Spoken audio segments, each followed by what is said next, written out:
Hi hello welcome to hello kitchen. నేను వీటిని over night నానబెట్టుకున్నాను. తెల్లవారి ఇలా అయ్యాయి. వీటిని చూడండి, నేను వంకాయలో వేసి వండడానికి నైటే దీన్ని నానబెట్టుకున్నాను. చూడండి, వీటిని ఇప్పుడు కుక్కర్లో వేసి ఉడకబెట్టుకుందాం. ఈ రెసిపీని చూడండి, ఒక 3-4 విజిల్స్ వచ్చేదాకా బాగా వీటిని ఉడకబెట్టుకుందాం.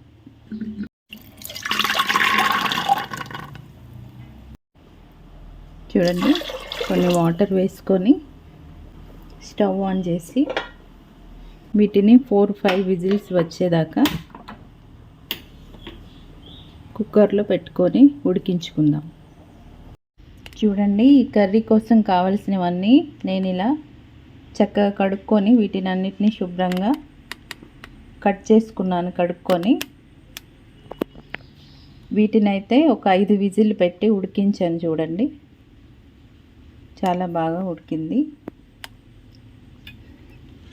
ఆనియన్స్, కరివేపాకు, పచ్చిమిర్చి, టమాటో, ఒక 2 టమాటోస్ తీసుకున్నాను, కొత్తిమీర తీసుకున్నాను.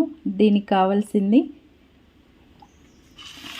వంకాయ కూడా కట్ చేసి పెట్టుకున్నాను. చూడండి, ఇప్పుడు మనం కర్రీని ప్రిపేర్ చేసుకుందాం. చూడండి, స్టవ్ వెలిగించి కుక్కర్ అయితే పెట్టుకున్నాను. ఇది కొంచెం వేడెక్కింది. ఆయిల్ వేస్తున్నాను. చూడండి,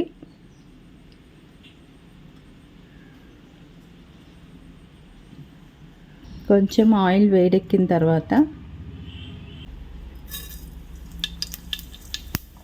ఆవాలు వేసాను,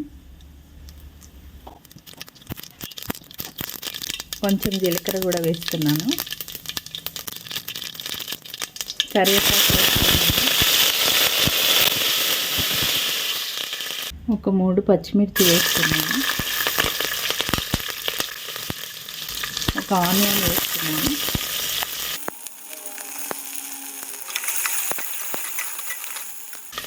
కొద్దిగా కొత్తిమీర వేస్తున్నా,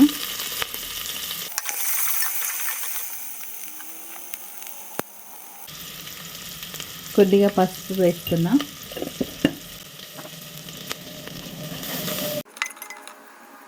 ఇలా ఫ్రై అయిన తర్వాత దీంట్లోకి ఉడకబెట్టిన శనగలను వేస్తున్నా.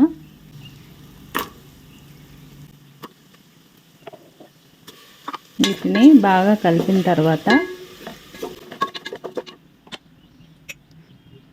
ఒక టీ స్పూన్ అల్లం వెల్లుల్లి పేస్ట్ వేస్తున్నా. దీన్ని కూడా బాగా ఇలా కలుపుకోండి. దీంట్లోకి కట్ చేసుకున్న వంకాయలను కూడా వేసేస్తున్నా. ఇలా కొద్దిగా పెద్ద సైజు కట్ చేసుకోండి. మనం కుక్కర్లో చేసుకుంటున్నాం కాబట్టి ఒకటే విజిల్ పెట్టి దీన్ని ఉడికిస్తాను. ఎక్కువ టైం పట్టదు. చిన్న కట్ చేస్తే తొందరగా ఉడికిపోయి మెత్తగా అయిపోద్ది. ఇలా వేసిన దాంట్లో సాల్ట్ వేస్తున్నా. మీరు చూసుకొని వేసుకోండి, రుచికి సరిపడా సాల్ట్.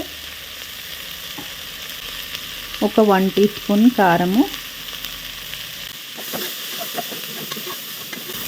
ఇలా బాగా కలిపిన తర్వాత దీంట్లో కొంచెం ధనియాల పౌడర్ వేసుకుందాం.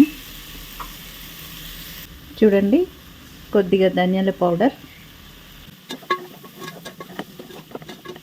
కొంచెం మసాలా వేస్తున్నా. ఇలా బాగా కలిసిన తర్వాత టమాటో ముక్కల్ని కూడా వేద్దాం. ఇలా బాగా కలిపిన తర్వాత దీంట్లో కొన్ని వాటర్ వేసి ఒక 1 విజిల్ వచ్చే వరకు దీన్ని కుక్ చేసుకుందాం. కొన్ని వాటర్ వేస్తున్నా.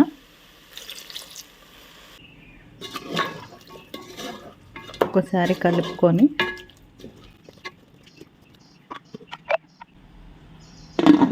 విజిల్ పెట్టేద్దాం.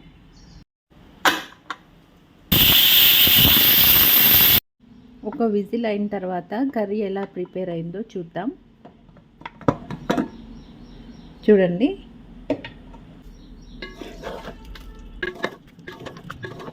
వంకాయని ఈ రకంగా కట్ చేసుకున్నాం కదా, కొద్దిగా పెద్ద సైజులో కట్ చేసుకోవడం.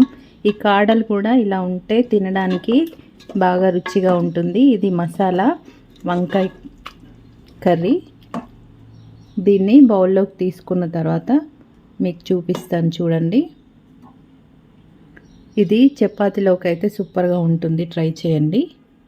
చూడండి, చాలా సింపుల్గా ఈజీగా ఒక 5 మినిట్స్లో వంకాయ చెనా కర్రీని రెడీ చేసుకున్నాం. చూడండి, ఇది తినడానికి చాలా టేస్టీగా ఉంటుంది.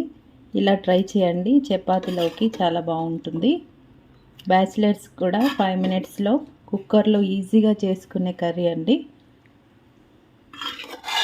మీరు ట్రై చేసి నాకు కామెంట్ చేయండి. నా వీడియో కనుక మీకు నచ్చినట్టయితే లైక్ చేయండి, షేర్ చేయండి.